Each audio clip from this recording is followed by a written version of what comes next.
ท่านรองประธานประเทศแห่งสาธารณรัฐประชาธิปไตยประชาชนลาวได้ต้อนรับการเข้าเยี่ยมคำนับอำลาของท่านเอกอัครราชทูตแห่งมาเลเซียประจำลาวในโอกาสที่สำเร็จการปฏิบัติหน้าที่เวียกงานทางการทูตอยู่ลาว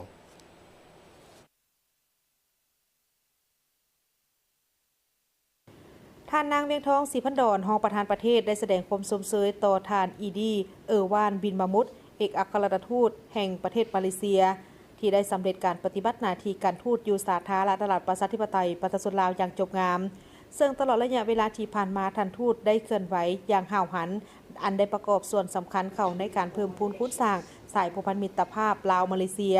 ทางได้สุขยู่ส่งเสริมการพัวพันหัวมือระหว่างสองประเทศในขงเขตต่างๆเป็นต้นด้านการศึกษาการค้าการลงทุนการท่องเที่ยวและอื่นๆพร้อมทั้งเสื่อมั่นว่าภายหลังที่สำเร็จหน้าที่กับคืนประเทศแล้วท่านทูตจะสืบต่อให้การสนับสนุนและสุขยู่การพัวพันหัวมือลาวรัสเซียในต่อหน้า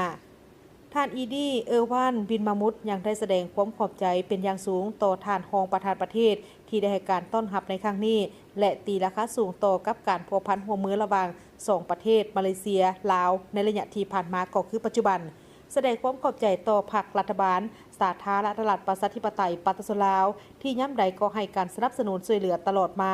ตลอดระยะของการปฏิบัติหน้าที่การทูตอยู่ลาวพร้อมทั้งยืนยันว่าภายหลังที่กลับคืนประเทศตนเองจะสืบต่อประกอบส่วนเข้าในการเสริมขยายสายผูกพันมิตรภาพและการร่วมมือที่ดีระหว่างมาเลเซียลาวให้นับมือนับแตกดอกออกผลยิ่งขึ้น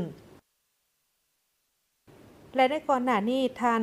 อีดีวานบินมามุดก็ได้เข้าเยี่ยมคำนับอำลาท่านนางฟองสมุทรอันลาวันหัวหน้าห้องว่าการสำนักงานประธานประเทศซึ่งท่านหัวหน้าห้องว่าการสำนักงานประธานประเทศได้แสดงความยินดีต้อนรับและตีราคาสูงต่อท่านทูตที่ได้สำเร็จการปฏิบัติหน้าที่การทูตอยู่ลาว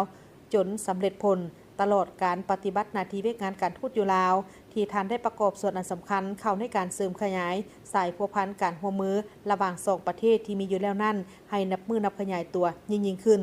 อวยพรในแก่ท่านทูตจงเดินทางกลับคืนประเทศด้วยความสวัสดิภาพประสบผลสำเร็จในหน้าที่เวกงานใหม่และสืบต่อเป็นขัวเสื่อมต่อมิตรภาพที่ดีงามระหว่างสองประเทศลาวมาเลเซีย